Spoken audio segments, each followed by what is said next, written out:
So apparently there are people online accusing Iran of sectarianism and of abandoning Palestine for not having included a special mention of Gaza in the Memorandum of Understanding. Now let's be clear, the first clause of the MoU talks about the cessation of aggression on all fronts, which includes not just Gaza, but the entirety of Palestine.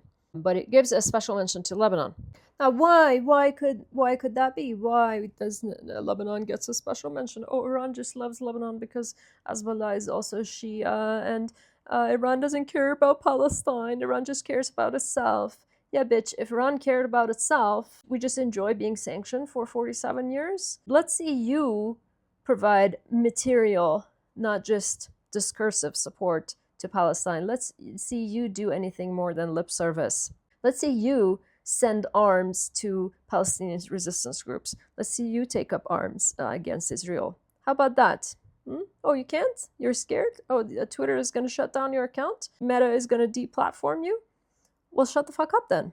You're in no position to be criticizing Iran or any other resistance groups or any other people who are under imperialist aggression. It's obvious why Lebanon gets a special mention for those who have been following the developments, but there are some who are trying to muddle the discourse and create confusion in people's minds. So Lebanon was technically under ceasefire that came into effect in November 2024.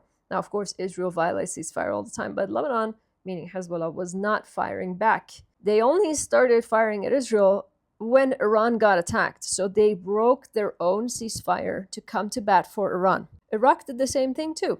But Iraq is not having 20% of its soil occupied by Israel as a direct result of that decision. So Iran feels indebted to Lebanon, not just because Iran and Lebanon are allies in resistance to Israeli occupation of Palestine, but specifically because Lebanon came to Iran's aid when we were under fire. If you're having a hard time understanding that, maybe you haven't matured past the age where you can comprehend complex geopolitical issues and the most important issue of our time, which is the occupation of Palestine, through any lens other than high school grudges and rivalries, okay? And you shouldn't even be online. Or it's just that you're deep down a sectarian and a hater. Now, if you've been following my posts, you know that I've personally been critical of the deal also. But being critical of the deal as an Iranian inside Iran is one thing. Being critical of Iran and encouraging sectarian hate towards Iran is another. Just because you feel like Iran hasn't done enough to free Palestine, if this is you,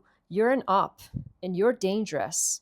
And you take your talking points from Zionists who are trying to sow hatred and division in the region. Criticizing Iran is not a privilege you have earned. Better sit quiet in a corner and criticize your own shitty government, okay? Bye.